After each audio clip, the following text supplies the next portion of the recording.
Las representaciones sociales. Durkheim, un sociólogo francés, fue el primero en hablar sobre las representaciones sociales. Formuló la hipótesis de la existencia de un pensamiento colectivo, una especie de ciencia grupal encargada de dirigir parte del comportamiento de los hombres.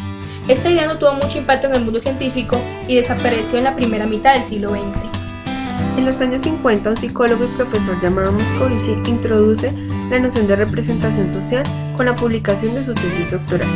En su teoría delimita un nuevo objeto de estudio de la psicología social y además propone una nueva forma de entender los procesos psicosociales, sosteniendo que para comprenderlos mejor hay que evaluar sus condiciones históricas, culturales y macrosociales. Moscovici en su trabajo logra demostrar 4 características básicas de las representaciones sociales. Primero, se construyen a partir de un material cultural básico. Este proceso se realiza por medio de la interacción social. La generación de una representación se lleva a cabo siempre de una misma manera. Se seleccionan los aspectos más significativos del entorno y se los retira del contexto en el que aparece. Luego, esta información se reorganiza en un modelo mental para finalmente reintegrarse en la cultura por medio de las prácticas sociales aceptadas en el grupo de referencia. Tercero, permiten la reducción de la complejidad del medio circundante a categorías más simples, convirtiéndose en una buena guía para las acciones de las personas.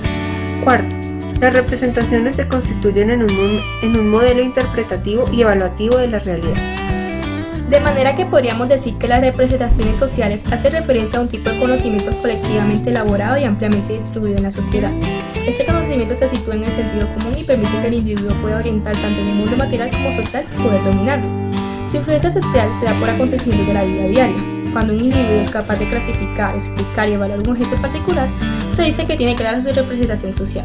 Entre los elementos que definen las representaciones sociales tenemos el contenido, lo representado y el sujeto que realiza el acto de representar. Procesos de representaciones sociales. El anclaje es un proceso de categorización en el cual se le da un nombre a personas, grupos o cosas. Son 3 aspectos que captan el funcionamiento de la representación social. El sistema de interpretación en el que se atribuye un valor de utilidad social a los contenidos de la realidad y se jerarquiza. La significación, conjunto de elementos de la realidad producido, evaluado y aceptado por la sociedad. La función de integración e inserción de las representaciones sociales en sistemas de pensamiento ya existentes. La objetivación consiste en transformar categorías abstractas en algo concreto, realidades físicas o imágenes. La objetivación, por su parte, presenta 3 fases. Primero, los elementos de un objeto social son sacados del contexto y posteriormente reintroducidos en estructuras previas de los sujetos o grupos en particular.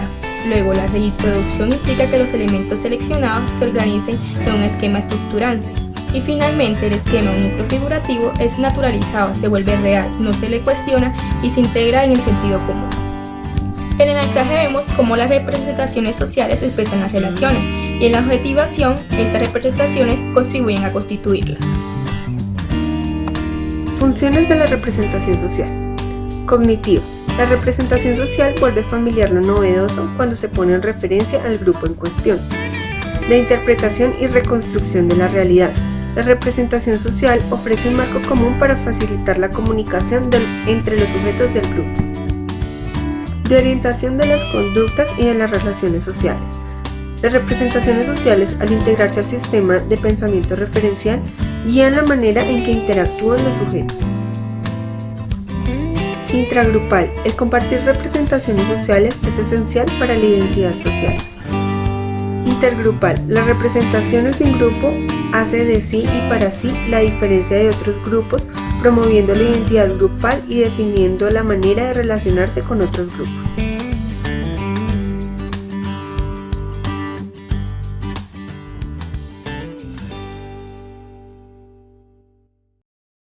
Created using Powtoon.